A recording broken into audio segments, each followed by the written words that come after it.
Y hace unos minutos, desde Palacio Nacional, la presidenta habló de la expulsión de Hernán Bermúdez de Paraguay y explicó por qué ya no hizo falta realizar un juicio de extradición.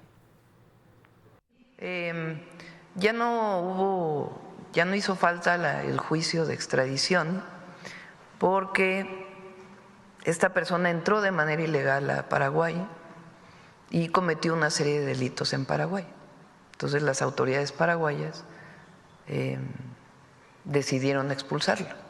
Entonces hay un avión de la Fiscalía General de la República que en este momento está en Colombia y en algún momento pues ya partirá para México, para que lleve su juicio aquí. Gracias, presidente. Y el día de ayer, por último, ya se hizo esta lectura en el Senado de la República. Y al ser cuestionada sobre si considera correcto o no que el senador Adán Augusto López acuda a rendir una declaración formal, la presidenta lo que hizo fue respaldarlo. La investigación tiene que seguir su curso. Ya dijo el senador que si en algún momento requieren de su declaración, que él con gusto la va a dar. Entonces, es muy importante, se va a presentar. ¿Se va a presentar? No. ¿Cómo se va a presentar? ¿Cómo fue que este personaje, que fue secretario de Seguridad de Tabasco, digamos, se fue descomponiendo? ¿Y en qué momento se dan cuenta que primero no está cumpliendo con sus funciones y que pudiera estar vinculado con algún grupo delictivo? ¿Cómo se pide su destitución por parte del presidente López Obrador? Vamos a hacer contacto en este momento con Eduardo León Trawitz, general en retiro y ex subdirector de Salvaguardia Estratégica de México. Muy buenos días. ¿Cómo estás, León? Hola, Adela, qué gusto saludarte. Saludos a tu audiencia también. Igualmente, muchas gracias por atendernos. A ver, cuénteme, porque a usted se le ha acusado de huachicol, tiene acusaciones en su contra, enfrenta cargos, entiendo, por delincuencia organizada, ¿no? Está siendo procesado justamente por huachicol. Sí, bueno, esas son las acusaciones que públicamente se han dicho en mi contra. Para ser honestos, yo nunca he visto la carpeta de investigación que la Fiscalía dice sustentar esas acusaciones.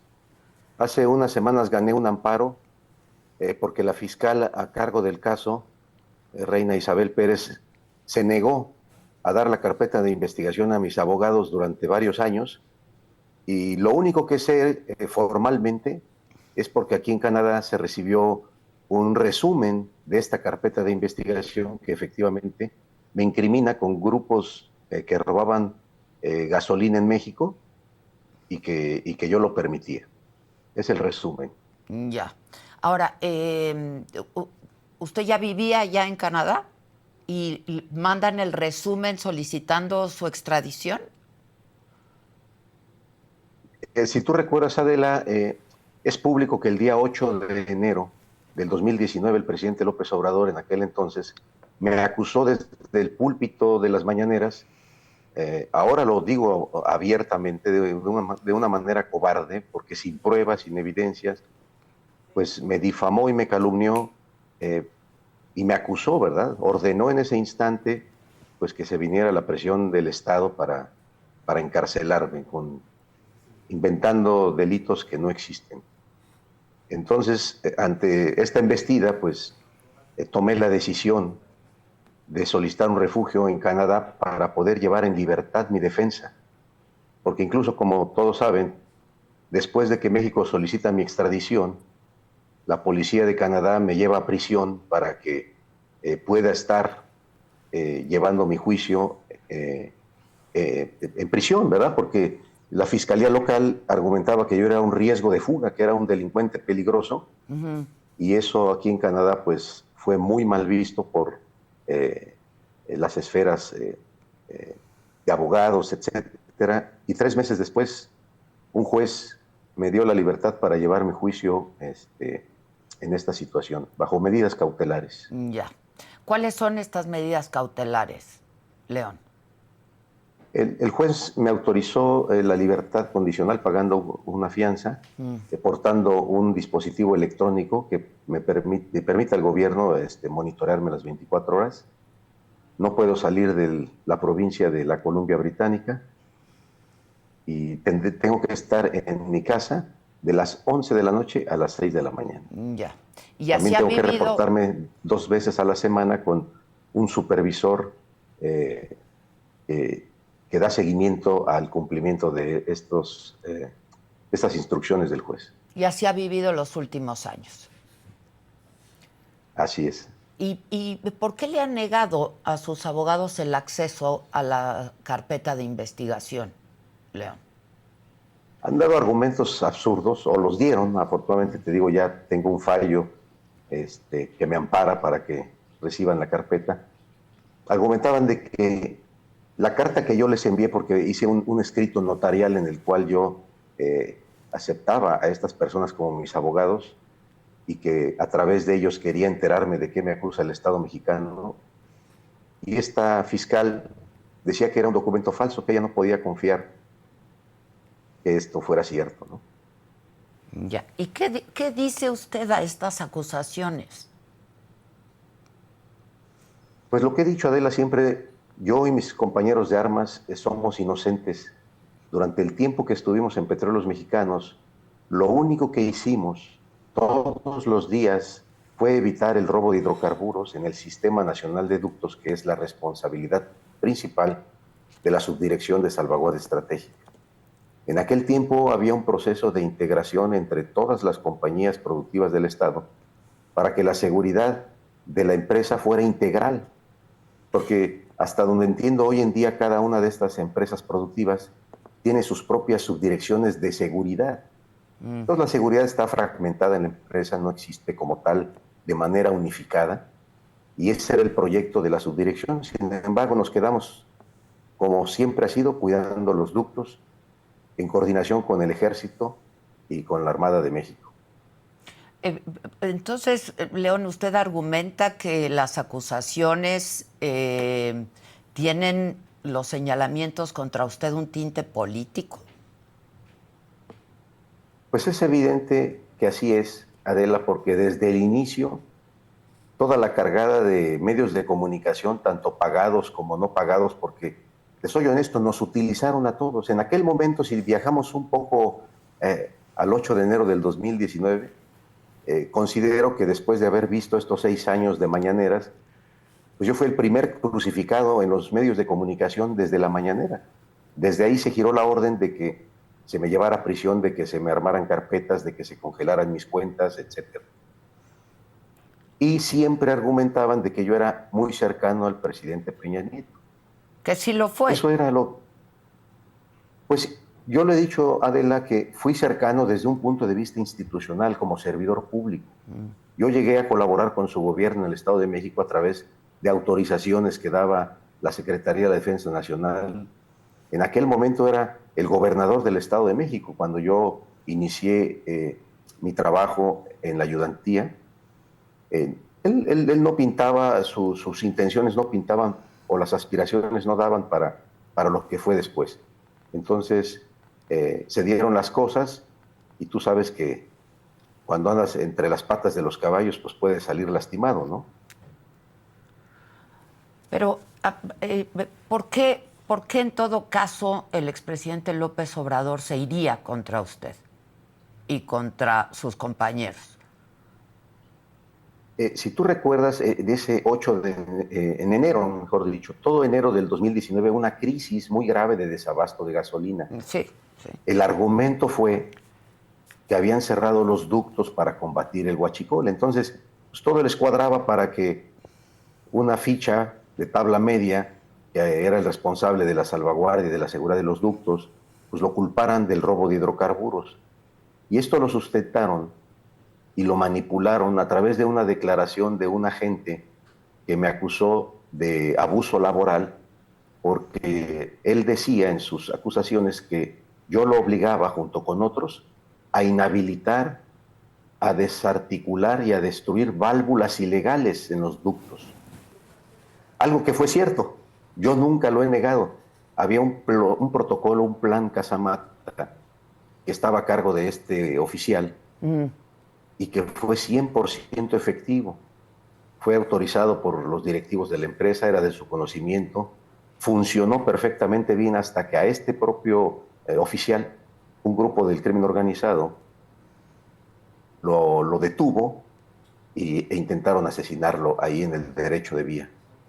Lo soltaron con la única intención de que él mandara el mensaje a todos nosotros, a los que estábamos involucrados en este plan, de que ya no hiciéramos esta destrucción masiva de las válvulas ilegales. Mira, en tus imágenes se puede ver esa toma ilegal fue destruida o inhabilitada. La anterior, ahí la van a ver con calma, fue destruida e inhabilitada con ese protocolo del plan Casamata.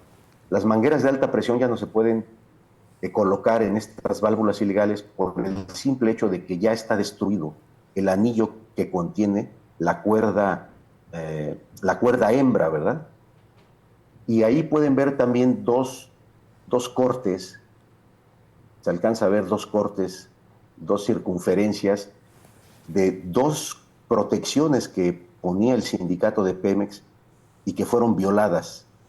Detectamos que esa protección que colocaba el sindicato de Pemex era ineficiente porque los criminales llegaban, la cortaban y la volvían a reutilizar. Entonces se volvía a contar una nueva toma para efectos de colocar una reparación temporal.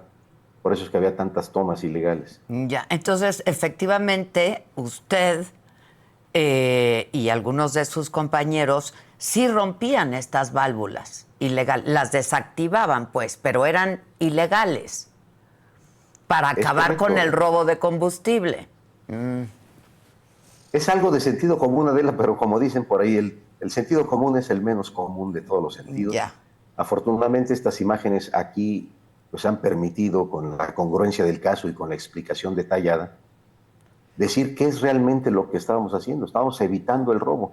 Y esta era una de muchas actividades, Adela, que en la subdirección y en coordinación con Pemex se llevaron a cabo. Hubo muchísimas más, porque ya para el 2017-18, como este protocolo se suspendió, pues empezó a aumentar un poco más el robo de hidrocarburos. Pero nos dimos cuenta de que mucho de ese robo provenía de las terminales de almacenamiento y que llegaba el combustible ilegal en pipas con facturas falsas de la empresa a estaciones de servicio. Y es ahí cuando se involucra inclusive en la administración del presidente Enrique Peña Nieto el propio secretario de Hacienda. Él lidera un grupo especial para combatir el robo en las estaciones de servicio. Se clausuraron varias estaciones de servicio, se sacaron varias denuncias en contra de dueños de empresas gasolineras. Gasolineras, sí. Fue un trabajo muy importante. Ahora, ¿y entonces ellos argumentaban que no eran tomas ilegales? No, lo que argumenta la administración del presidente López Obrador a través de esta fiscal Reina Isabel Pérez es que ese protocolo no me correspondía a mí aplicar, lo que yo no tenía facultades en Petróleos Mexicanos para inhabilitar tomas. Pero como ese argumento era tan débil, tan frágil, le dieron la vuelta y ahora dicen que esas válvulas que están rotas se volvían a utilizar por el crimen organizado. También argumentan que les obligábamos a los agentes a no reportar esas tomas ilegales, cuando en el fondo y en la realidad esas tomas ilegales ya habían sido denunciadas por Petróleos Mexicanos. Estaban en una relación, en una lista especial de válvulas ilegales pendientes por inhabilitar por la subdirección de ductos. Ya. A ver, todo esto evidentemente pues nos sitúa en la administración pasada, al inicio de la administración pasada, cuando López Obrador prometió y dijo que se acabaría el huachicol. No solamente eso, dijo que ya se había acabado el huachicol. Mi pregunta es, ¿había esta intención real de terminar con el huachicol? Porque lo que vemos hoy es que no solamente no se terminó con el huachicol, sino que se institucionalizó, ¿no? Se hizo un cartel gubernamental. Fíjate que en el fondo, a pesar de que el propio presidente López Obrador me acusó cobardemente desde su mañanera, yo creí en aquel momento, y todavía durante muchos años, que lo habían engañado. Porque así sucede, Adel. O sea, el presidente, todos lo culpamos, pero en realidad no tiene todos los hilos. Hay servidores públicos que lo traicionan, que lo engañan, que le mienten, como hay muchos ejemplos. Sin embargo, ahora que vemos esta podredumbre, como bien lo llamas, del huachicol fiscal, lo que yo he dicho es que solamente es la punta del iceberg. ¿Por qué? Porque ahorita se está haciendo el análisis de la parte final del proceso delictivo, que es precisamente cuando este combustible ilegal llega a las estaciones de servicio a través de pipas que fueron abastecidas del hidrocarburo que se descargó de barcos o de trenes, etcétera. Es la parte final. Pero lo que les estoy diciendo a la audiencia, a los mexicanos, a través de muchos medios de comunicación, es que se debe hacer un análisis de dónde viene el aceite o el petróleo con el que se refinó esta gasolina. ¿De dónde viene? No creo que sea de Estados Unidos, para empezar, porque si no, pues obviamente esto no hubiera pasado. Este petróleo se lleva robado de México a Estados Unidos. Entonces, para poder producir un barril de gasolina, necesitas por lo menos 3 barriles de petróleo, siempre y cuando ese petróleo sea ligero, o sea, sea el de mejor calidad. Pero en México, ese que es de mejor calidad es el que exportamos, es el que tiene a Pemex más o menos a nivel de flotación. Sí, el que se vende. Porque en México es el que se vende, exactamente, es el que se vende porque es el más caro, es el que da los mejores resultados financieros a la empresa. Entonces, el petróleo pesado, pues en México no se puede procesar porque las refinerías no tienen capacidad para hacerlo, y es el que se lleva o se vende a otros países, y así ha sido siempre. Pero ahora, por eso es la pregunta, ¿de dónde proviene la gasolina del huachicol fiscal? Ya. Ahora, ¿qué vio usted, León, en su estancia en Pemex mientras fue subdirector de salvaguardia estratégica de Pemex? ¿Qué vio y llegó a denunciar algo? Sí, Adela, hay muchas denuncias que se hicieron. Yo no podía, como servidor público de Pemex, ni mis colaboradores, hacer denuncias directamente ante la autoridad federal, porque el robo de hidrocarburos es un delito federal.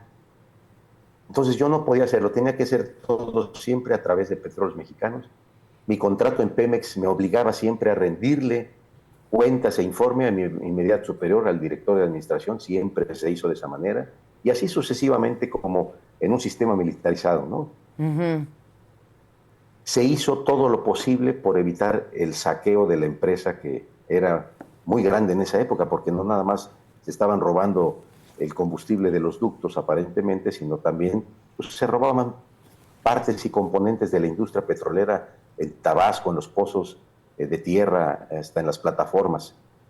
Siempre denunciamos estos casos a los órganos internos de control, ante la autoridad ministerial. El Ejército y la Marina siempre nos ayudaron al patrullaje. El sindicato, por lo menos a mí me consta, y lo digo aquí abiertamente, yo llegué a hablar con Carlos Romero, le dije que la situación estaba grave y él me dijo: tienes toda la razón, general, tanto rateros hay adentro como rateros hay afuera. Lo único que te pido es que me tengas todas las pruebas para que yo pueda proceder contra algún sindicalizado, ¿verdad? Y así sucedió. Hicimos un operativo en Salamanca, le dimos todas las pruebas, él la autorizó que entrara a la fiscalía en aquella época en Salamanca, que es donde había un robo mayor en la refinería y en la terminal de almacenamiento. Se detuvieron a 30 trabajadores, se hicieron las investigaciones y se comprobó que efectivamente hay algunos trabajadores inmiscuidos en el robo de hidrocarburos. También pude ver a Adela mucho miedo, porque hay trabajadores muy honestos. La mayoría de los trabajadores en Pemex son honestos, pero hoy están aterrorizados. En aquella época algunos declararon cómo robaban, y los asesinaron. Como pasó en Lázaro Cárdenas, es público, está documentado lo que pasó en Salamanca, en Veracruz. Los gerentes denunciaron el robo y los asesinaron. Es que Entonces la gente tiene miedo en denunciar en Petróleos Mexicanos. Ya ves lo que pasó en la Armada, simple y sencillamente en la Armada, a ese nivel, pues hay silencio, ¿no? hay silencio y hay crímenes, es justo lo que le iba a decir. Esto es una historia de criminal en donde vemos robos, carteles, y crímenes, asesinatos, ¿no? Sí, hubo varias denuncias de algún líder sindical en la región norte del país que nos decía que los criminales ya lo estaban presionando y lo amenazaron de muerte si no les daba fichas para que pudieran ellos meter a trabajadores a Petróleos Mexicanos como empleados del sindicato. Pues que los metieran en la nómina, digamos. Y estuvieran adentro de las terminales, de las refinerías, ordenando el saqueo interno. Es que es muy grande. En aquella época lo combatimos, los directores se fajaron, se pusieron los pantalones bien y todos trabajamos para evitar el saqueo. Eso es conocido de muchos en Petróleos Mexicanos. Uh-huh. Y quienes tengan la oportunidad de hacer estas preguntas a quienes fueron funcionarios de esa época se los van a confirmar. ¿Con algún otro funcionario usted tuvo oportunidad de hablar en ese momento y denunciar lo que estaba pasando? En aquel momento lo que se hacía de manera institucional, digamos. Institucional. Uh-huh. Todos los lunes, los martes y los miércoles había reuniones de los funcionarios de Petróleos Mexicanos. Los lunes era el más alto nivel con el director general, y ahí es donde se llevaba un seguimiento específicamente alrededor de una hora y media del tema relacionado con el robo de combustible. Todos los directores generales de la empresa estaban atentos a este seguimiento de lo que se estaba haciendo, de lo que hacía falta, de que apoyaran, en fin. Era una hora y media, 2 horas, todos los lunes.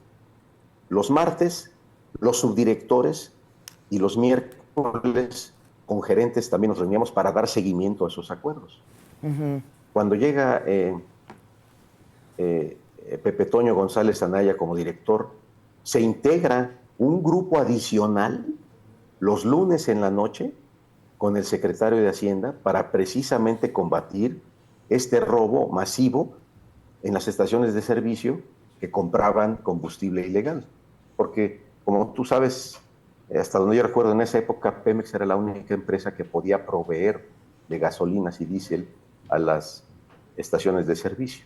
Entonces Pemex sabía perfectamente bien de la mano de Hacienda cuánto le vendían a las estaciones de servicio y cuánto reportaban a la hacienda pública, ¿no?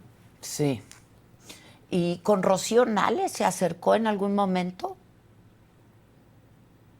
Sí, durante la transición pude visitarla en sus oficinas ahí en Reforma para pues llevarle un resumen de todos estos trabajos que se hicieron, lo que habíamos detectado, uh-huh. Y que pues ella ojalá pudiera darle continuidad a estas investigaciones. En la entrega-recepción. Algunos me preguntan.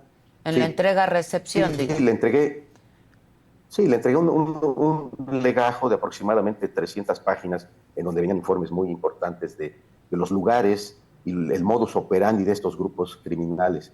Esta información también la tenía la Fiscalía General, la tenía el Ejército, la Marina. De alguna otra manera nosotros teníamos enlaces que entregaban estos informes directamente a los responsables en cada área, ¿no? Había un contacto en cada una de estas dependencias.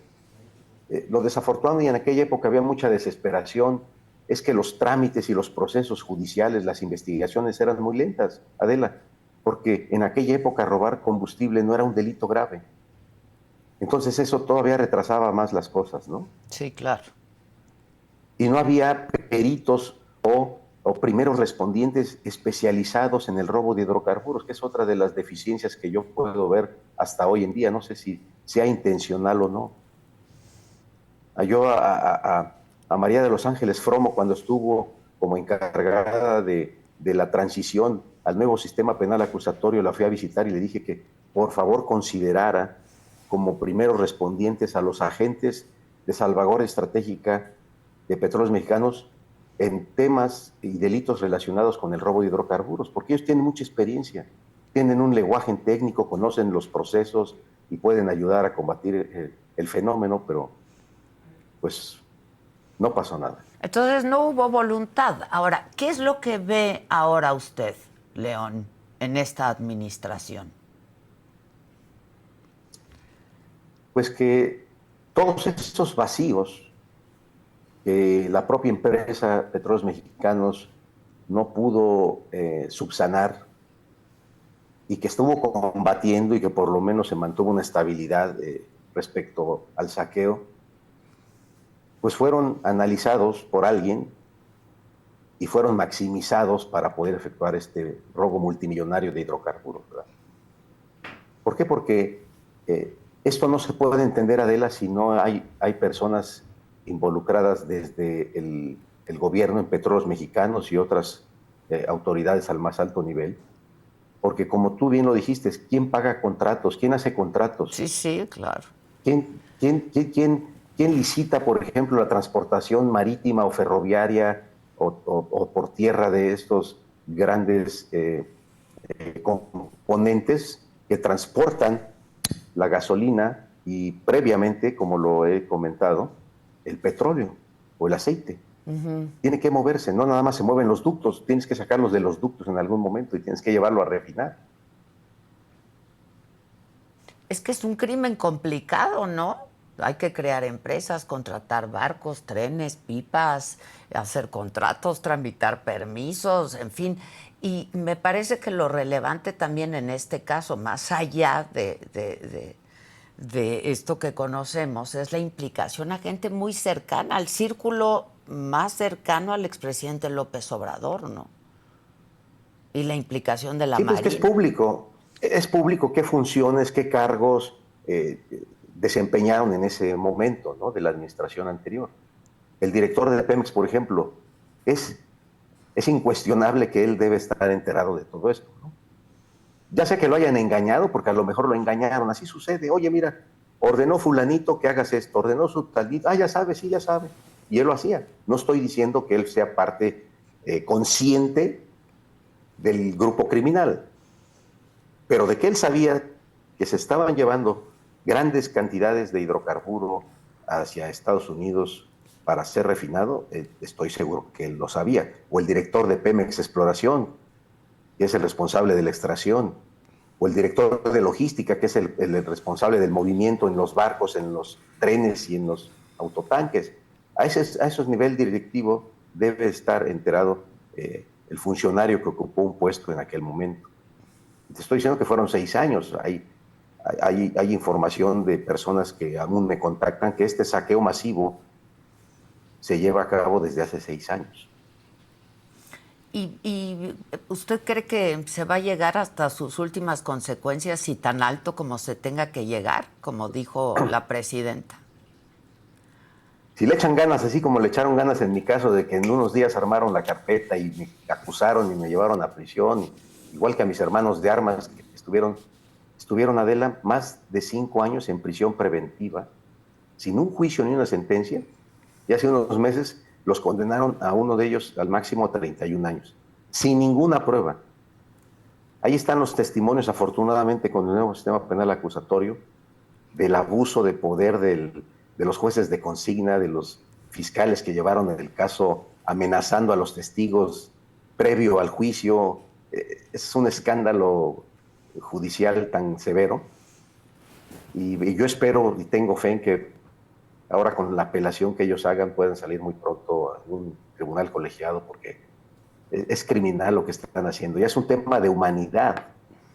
Y los que están realmente robando el hidrocarburo, ten la certeza de que si no hay una presión de los Estados Unidos para llegar a las últimas consecuencias, pues va a ser difícil que se llegue hasta allá arriba, ¿no? Ahorita se está quedando en la Armada, que son los que dieron la cara para poder sacar todo lo robado. O sea, ellos fueron la ventanilla para sacar todo lo que se robaron. pues ahora vayan a buscar a los que iniciaron todo el proceso, porque en algún lugar tuvo que iniciar el proceso delictivo. Y en el caso suyo personal, pues más allá de fe, ¿en qué cree que va a terminar su proceso y su situación legal? Yo soy de mi inocencia, Adela, yo estoy tranquilo. Afortunadamente tomé la decisión a tiempo por petición de mi familia de salir de México. Tú sabes, los militares a veces tenemos un orgullo medio absurdo, ¿no? Mis abogados me decían, oye, tú eres el primer cliente que quiere ir a la cárcel, no importa si eres culpable o inocente, eres el primero. Pues por eso son Porque yo dije, militares, bueno, se supone. pero pues no. Ahora me doy cuenta que no es así. Mis hermanos de armas, te digo, estuvieron 6 años en prisión sin juicio ni sentencia. La justicia en México no es la mejor en estos instantes. Y pues por eso decidí solicitar un asilo, un refugio y la protección del Estado canadiense, del gobierno de Canadá. Y estoy en ese proceso también, llevo los dos. Y también estoy enfrentando el proceso de extradición. Sí. Pero usted categórica y contundentemente afirma ser inocente. Totalmente, Adela, y ahí están las pruebas. Afortunadamente, una de las pruebas más contundentes que he demostrado respecto a una persecución política es precisamente la conferencia mañanera del 8 de enero, en donde me acusa el comandante supremo de las Fuerzas Armadas, acusa a un general del ejército mexicano de estar involucrado en el robo de hidrocarburos, pero no hay ninguna prueba. O sea, a partir de ahí se desprenden con fechas y nombres todas las acusaciones. Ahí, al día siguiente, congelan mis cuentas. A partir de ahí, la fiscalía empieza a llamar a testigos que son criminales realmente. Los testigos que me están acusando son ex colaboradores y trabajadores de Pemex que se negaron a aplicar este plan Casamata para evitar el robo. ¿Y por qué se negaban, Adela? Pues porque ellos cuidaban algunas válvulas. Nosotros pusimos a un grupo de sospechosos a romper las válvulas que cuidaban. Ya. Pues obviamente se negaron a romperlas porque si no los iban a justiciar, ¿no? Ya. Quienes les daban el dinero para cuidar esas válvulas. Esos son los que me están acusando. ¿Cuánto tendrá acceso finalmente a su expediente, a su carpeta? Ya un juez me dio la razón, ya mis abogados están en contacto con esta fiscal, quien ya tengo hasta la fecha entendido, les autorizó ir a recoger la carpeta de investigación. Ya, pues estaremos atentos, general, le agradezco mucho y pues vamos a ver qué ocurre con todo esto. Muchas gracias. Gracias a ti, Adela. Gracias. Muy buen día. Un saludo desde aquí, muchas gracias.